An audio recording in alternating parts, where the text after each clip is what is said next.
Hey everyone, it's the 7th episode of Draftful Dodger podcast. I'm your host, Vova Zeeon, a Ukrainian immigrant who tries to make it in comedy in Toronto. And as usual, I will keep remind you that it's my open mic with no limit of time. So if you love me talking shit and not shit on this show, just support me on Buy Me a Coffee. You can find the link exactly in my bio. And here I'm trying to talk about the whole life of an immigrant and all of the events that are taking place just during my week. So yeah, let's roll. Let's talk about it. For those who don't know, I usually do this weekly episode just trying to sum up the things that I'm experiencing right now. And to start with, I'm still trying to look for the apartment to live with my roommate. Yeah, like we're trying to look for a 2-bedroom apartment, and it's really hard because at some point I understand that my budget is really tight. I can't afford to live without anyone else. So it's so tight that I'm choosing in between the smallest unfurnished room in the most dangerous neighborhood and the TTC station. That's how it works for me. So basically I'm choosing in between of being stabbed in front of my unit and being stabbed at the Union station. And I'm gonna stick to the second one, because like at least I can save on utilities and yeah, it's the closest downtown location for me. But now I understand there is no wonder why there are so many crazy and homeless people in Toronto. It's not because of the crack, it's because of landlords and real estate agents. Crack is actually kind of affordable in here, which means that you can stick to it. And the only room that you need to use crack is the bathroom. And even bathroom is kind of optional because you can do it outdoors. But sometimes I realize that there is a moment when you need to choose in between the shit and the shittier stuff, like you're trying to choose the best out of it. It's like choosing in between two types of cancer. One is the regular, but another one is just with a pool and gym in it. So yeah, I'm still struggling to do that. I don't know what will come out of it, but in general, it's the thing that makes me keep up doing that, You're trying to fix everything that you have. Like if you have the shitty credit score, you're trying to fix that. If you don't have any employment letter, but you are self-employed, you're trying to get to those people who are giving you the job and all that stuff so you can just do it formally. Like you can do all the papers and satisfy all the needs of the landlords and real estate agents. That's how we live. We're living on satisfying every single person need, but like our needs and our dreams sometimes are fucked up, like we just don't have any opportunity to do it for our own. Yeah, and speaking of comedy, I don't think it went better this week, but yeah, I've been lucky to do a couple of lottery spots at the Corner Comedy Club and the Yuck Yucks here in Toronto at the Amateur Night, and it landed kind of well. But the thing that pissed me off that sometimes the comics are going after you on the stage. They're trying like to make fun of you. It's not like, okay, let's be honest, it's not pissing me off, but it just makes me wonder why people are like a little bit obsessed with their own figure on stage, so they need to mock the previous comedian. And it's fun because like they are just trying to make the obvious stuff. They are taking the surface thing. So like to make you understand, I'm a tall, big guy who has the hair issues. Yeah, my hairline was receding, so I decided to go bald. I just shaved my head, and usually I'm talking about the dark and the edges stuff, which makes people like a little bit confused and terrified, but they are still laughing. And like the comics are going up there and they are trying to mock me with the image of the serial killer or like Gru from Despicable Me or whatever it can be, Uncle Fester. Every single time they were doing that, and I was like, okay, that's cool. That means that you don't have any material or your own thoughts original thoughts that you're trying to say out of the stage, so you need to make fun of me. I'm not against it. Okay, I can take it. Yeah, like if it makes you feel better, sounds good. But like, is it really funny? Is it worth it? I don't think so. Okay, anyways, I just did a couple of sets. I just started the new material about that rental apartment that I just read to you. And it landed kind of good. I mean, like, people were just approving that, and like, I get my own validation even though I don't care about it.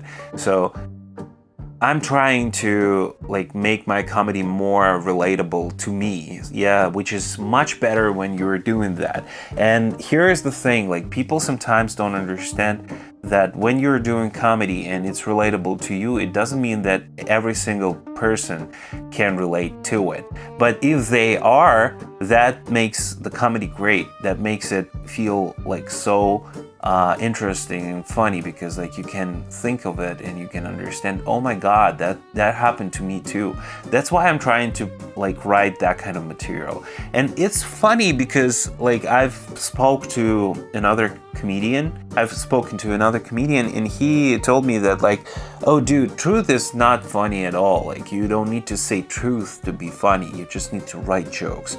At some point he is right, I can get it, but the truth also can be funny. It can be terrifying, yeah, in the most ways, but the funniest thing about the truth that you don't need to come up with anything. It can be the most impossible and unbelievable stuff that you can just say out of the stage, and people will take it or not. And yeah, here's my first take on it. I suppose it's cool because like you can do whatever you want if you are not like projecting the racist shit, the homophobic shit, and whatever it can be, but you're just like trying to make people understand. You're not punching down, you're just punching up all the time, and it's the truth. It works and it shoots much better than every single joke that you're writing and coming up with that. Yeah, that's the first draft. Another thing that I would like to talk is about like asking ourselves questions, you know. I think it's like the key movement when we're trying to understand what's the point of our living here. But I just had the discussion with my friend about it, and he was like, oh, there are some constant places that you're not even questioning. And that's funny because like if you will stick to it for a long time and you will try to understand what makes those things undeniable and undisputable, you will ask questions about it. That's what actually makes me also move in the direction of the existential comedy and understanding what's going on in there, how we should talk about it. Like, we have the statements, we have the studies, yeah, about the different kind of stuff that just surrounding us. I mean, like the gender studies, biological studies, physical, whatever. But the thing is that like if you're not asking yourself even about like your own existence, about your own life, any questions, but you're doing that mechanically, I think it's the way to nowhere. I mean, like you're just stumbling at one point, and you're like getting in your own comfort zone. You're living in your own bubble, which not give you it's not giving you any kind of fuel to move on. Yeah, you can be pissed off, you can be depressed with that, but if you're not asking questions and just taking your fate as well, it's not leading you to anywhere. You know what I mean? It's just the matter of your own consideration. Like if you're considering your own existence with the facts that you've been doing and all the procedures that you've been walking through, yeah, like let's take the comedy courses, for example, and people who are doing those comedy classes. Some of them, I'm not talking about, I've talked about it like at the second or the third, probably the third episode. There are a lot of students of the comedy classes who paid for those. They were told that they are funny, and they are already thinking that they are kind of invincible. But they are so fake at one point, because they are not trying to do the thing from their own point of view, from their own perspective, from their own suffering. They are trying to get that dopamine when they are just having the positive emotion, positive feedback from the audience, and that doesn't make them develop themselves. They doesn't make any kind of jokes and any kind of tries to go through the certain bottom of their life, like what they've experienced. I knew like a couple of comics who were doing that. There was a story that happened to me a couple of times. I knew that comedian who was like heckling me, and she was trying to make fun of me, and it's completely okay. I can understand, like, if you're just like considering that you're a funny person and you're trying to make fun of another one, it's like your instant reaction. You're not trying to like be funny by default. You're trying to be funny to, again, like get the validation from the whole community that you're living in, from other comedians who are funnier than you and bigger than you or much more experienced than you. And I think it's the kind of an issue, psychological issue, when you're not trying to be yourself, but you're trying to get that validation from another people. And then you're just creating that, that regular mask for everyone. You can be funny. I think you can be great with that. But what's behind that, no one will know. And I know that, many people would say like, oh, it's a character. What do you want? Like character or persona on the stage. It's not the real thing. But again, I'm trying to do comedy that I love, and it completely differs from those point of views. Like my like idols, like Bill Hicks or George Carlin or Richard Pryor, or like the common and the goat of the comedy, Lenny. They were not trying to follow anyone's expectations, because even if you're trying to read about Lenny Bruce's career, he was doing a lot of the stuff that tries to involve people and try to like give him laughs at the first time. But he became great because he stopped to give a shit about it. And as soon as you stop giving a shit about the thing that goes around you and you're doing your own act, you're reading out your own thoughts, that makes you feel indestructible. That makes you feel like vulnerable in front of the audience's eyes, but then like nothing can destroy you because you spit it out. People are just taking your point of view and your perspective, which kind of weird, because like you need to be vulnerable to be indestructible.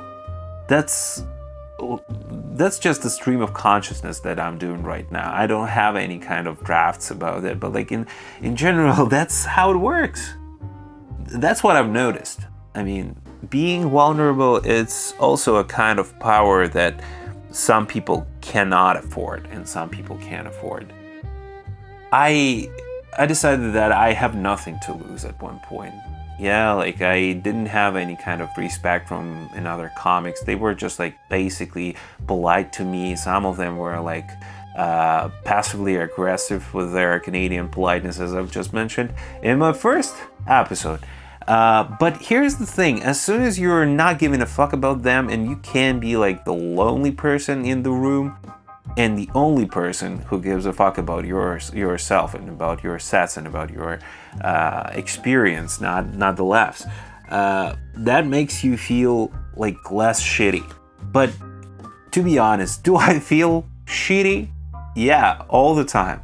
I feel shitty all the time. I don't remember even the shadow of that happiness, when like the real happiness, what happened that happened to me. It's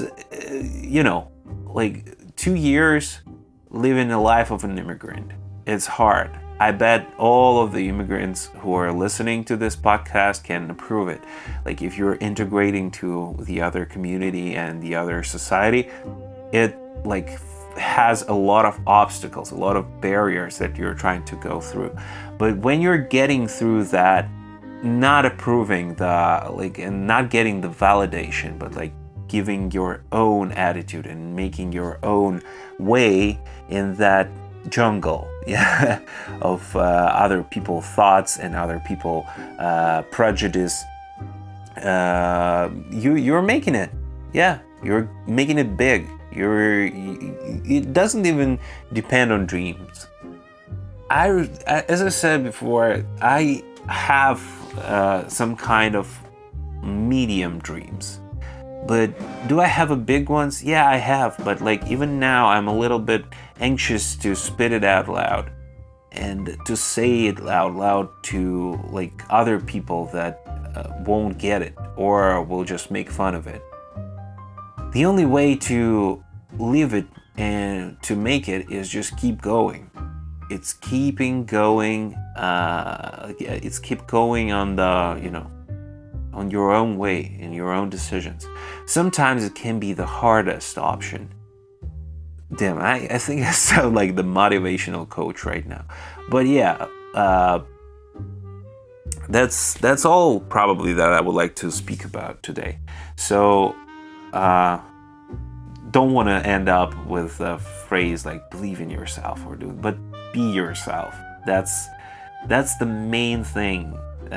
Don't try to get that validation of people who won't give a fuck about you, like in a most different ways of your life. Yeah, don't try to get it. Go on with doing what are you doing. That's the biggest tip that I just realized I can give to myself, not to anyone else, because like probably some people would not follow it, and it's really hard. It's really hard to like do your own stuff because you're still looking for the approval. If you're an artist, if you're a person who would like to express themselves, and yeah, that's it. So I remind you that my coffee has finished for now. And if you have an opportunity to support me and just to throw a couple of coins at Buy Me a Coffee, just do it. I would highly appreciate it. And my hatred and my despair would like be more sincere and more genuine in the next episode. I'll try to figure out what I would like to do, but not to spoil anything, I'm gonna do 10 episodes of the first season on my own, and then the second season I'll try to do the interview with the people who I'm interested in. They are not like kind of the big names in the Toronto comedy scene, but they have pretty interesting stories that I would like to share with you in here on my podcast. Yeah, probably we will fix the visual part, but who knows?